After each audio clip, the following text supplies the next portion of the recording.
Hi, I'm Scott Jones, and I own a travel agency, and the travel agency is called Easy Travel Pad.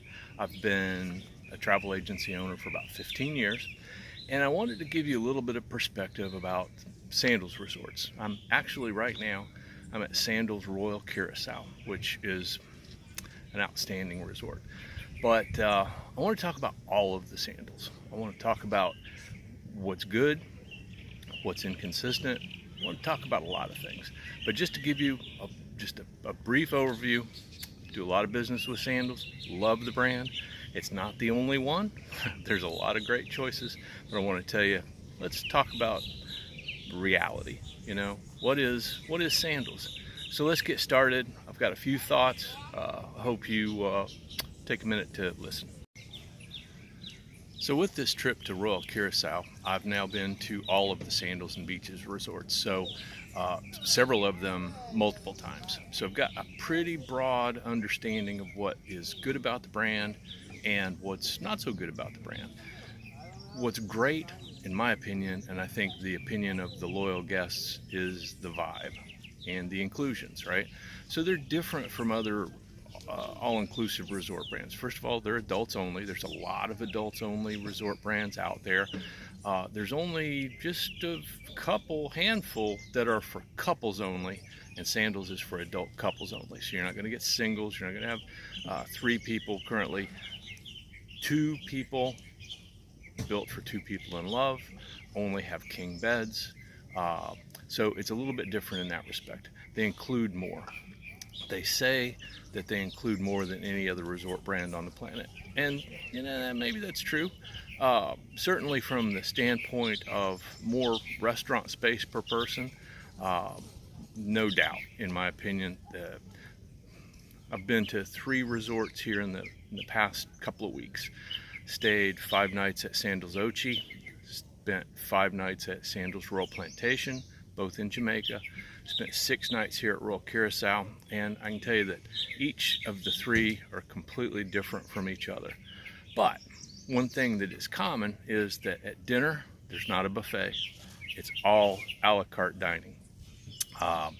And at this resort, I don't remember off the top of my head, but I'm going to say there's around, let's say, 350 rooms. I might be off by just a little bit. But 350 rooms, there's more than 7 dining options at night. So what's that?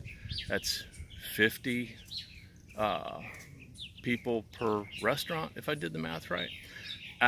So not crowded. Now if you go first thing, it's not crowded. Let's say when the restaurant opens at 6 o'clock. If you wait until 7:15, 7:30, you might have to wait a little bit to get in, because that's the prime dining time, right? For the restaurants that don't have reservations, maybe go a little earlier, maybe be flexible, go a little bit later, maybe go to 2, have some appetizers early, have an entree later, and dessert at a different restaurant, because it's unlimited and all included.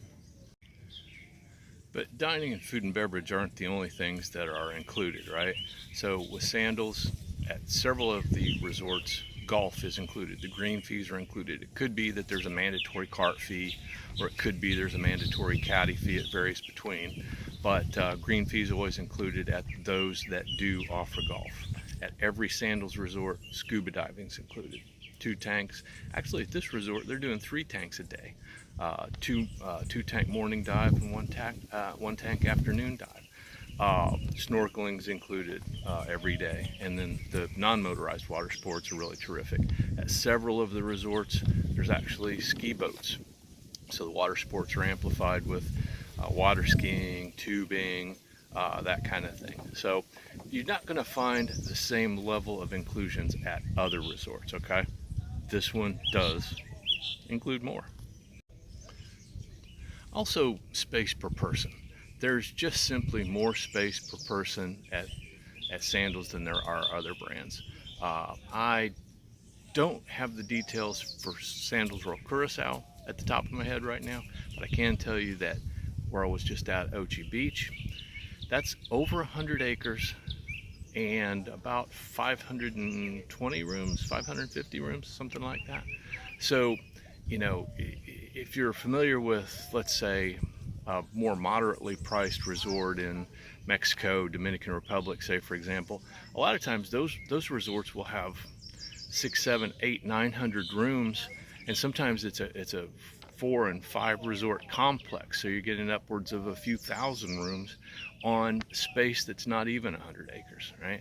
So space per person, it's meaningful, it matters, right? And so for some people, this is what they're looking for. For others, maybe not, right? The other thing I've found out about Sandals is they just tend to be more authentically Caribbean. They are only currently in the English-speaking Caribbean, so the islands like Bahamas, Jamaica, Antigua, Barbados, St. Lucia, here Curacao, soon to be in St. Vincent the Grenadines. English-speaking countries, not the Spanish-speaking destination. These places tend to cost a little bit more inherently. So the Sandals competition in other countries, it's going to price less. The Sandals competition in the countries where they exist, very competitive. The other aspect of authentically Caribbean is how are the rooms, right? So almost all of their resorts are, they bought. They took it over and sandalized it. It was already a resort that existed. So it could be 50, 60, 70 years old, right? I was just at the 2 resorts in Jamaica, and they were built in the 60s. So that's 60 years ago, right? And they feel it, right? Sometimes the doors, like the patio doors, they don't close tight. They're old, there's spaces, there's gaps. You can see daylight around them. Bugs are going to get in. But you know what? That's how it's been in the Caribbean for generations. And people survived. This is not a new build. Occasionally they're modernizing, they're doing some upgrades here and there. But primarily most of the resorts, they feel like they are 40, 50 years old, still very well kept, still modernized all the time. But you'll find that it's not like something that was just shiny and new and built 3 years ago with the most modern features, right? It's authentically Caribbean in the feel, the vibe, the look, the everything. One of the other aspects of being authentically Caribbean and being an older resort is a lot of times the laws were different years ago than they are now. And so newer resorts, most of the time, they can't be built quite as close to the beach as what the Sandals resorts are. A lot of times you're just going to walk right out from your room onto the beach, right? That's how it was 40, 50 years ago. And that's how it is today with a lot of the Sandals resorts. There's better views, closer proximity, more convenient, that kind of thing. And that matters to a lot of people as well. I don't only sell Sandals resorts, right? I sell several different brands. I've got my favorites, we all do. I've got my favorites in Mexico. I've got my favorites in Dominican Republic. I've got my favorites in Hawaii and Greece, wherever, right? But when it comes to the English-speaking Caribbean, most of the time, Sandals is going to be my favorite. I talk to a lot of people, prospective clients, current clients, other guests at the resort where I'm staying at the time. And there's a common thread that runs through. Sandals is the only brand that I'm aware of that has a no tipping policy. Unless you have a butler or unless you're getting a spa treatment, tipping it's not allowed, with very few exceptions. There just isn't any tipping at the Sandals resorts. And so a lot of people think, well, that's going to lead to inferior service. But having stayed at, 60, 70 different resorts personally, and so maybe 15, 16, 17 of those Sandals resorts, I can tell you I don't see a difference in the level of service. There's great service here sometimes, there's great service at other resorts sometimes, there's poor service here sometimes, and there's poor service at other resorts sometimes. And every other resort brand, every other resort, tipping's encouraged. So if there's poor service, then maybe tipping isn't part of the equation. I personally don't think it is. I think it's just more convenient that I don't have to worry or consider how to tip someone. Employees are going to be well compensated, and personally, I really appreciate that. So that's a lot of positives, right? There's got to be some negatives, and I'm going to tell you the negatives are consistently inconsistent, right?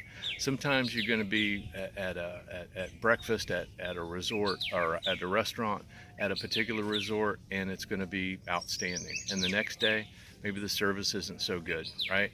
There are 3 breakfast restaurants here at Royal Curacao. Tried all 3. The first day was at the buffet in Pietra. I didn't like that at all. Second was again at the buffet Pietro. It was all right. Next was at Butch's Chop House, a la carte breakfast. Didn't like the service at all. It was slow, just put me in a bad mood, right? Next was at Aeolo's. Outstanding a la carte, beautiful sea view. And then today, my last day, again at the buffet at Pietra, and it was terrific, great service. So consistency is an issue, but you know what? Consistency is an issue at virtually all resorts. So you know what I tell people is pack your patience. Don't expect everything to be excellent all the time. Often it is, but when it's not, let it go. You know, if the food's not good, send it back. Go to another restaurant. You know, you didn't have to pay for it, right? If you don't like it, get something different. Beyond just inconsistent service, there's also the dynamic that exists, and it's attitude. A lot of times I hear people say, man, you know what, I just didn't like the attitude of those people at the resort, at the Sandals or at the beaches or whatever. And I understand exactly what they're saying, because I think what they're doing is they're comparing it to a previous experience over in Mexico. And you know, I get all the time people say, I want a great place, but I don't want to go to Mexico because of whatever they heard on the news or something, right? But the service in Mexico at the resorts consistently over years and years and years, way before I was in the business, has been excellent. It's just a different attitude of service, a different pace of service.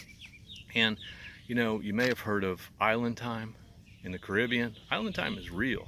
They go at a certain pace. It's soon come on, right? We'll get to you. It's okay. And a lot of times it's not a negative attitude. It's a cultural thing. So, you know, when you're in the Caribbean, compare it to the Caribbean. Don't compare it to Paris or, you know, a Mexican beach resort or, you know, a resort in Greece, say, for example.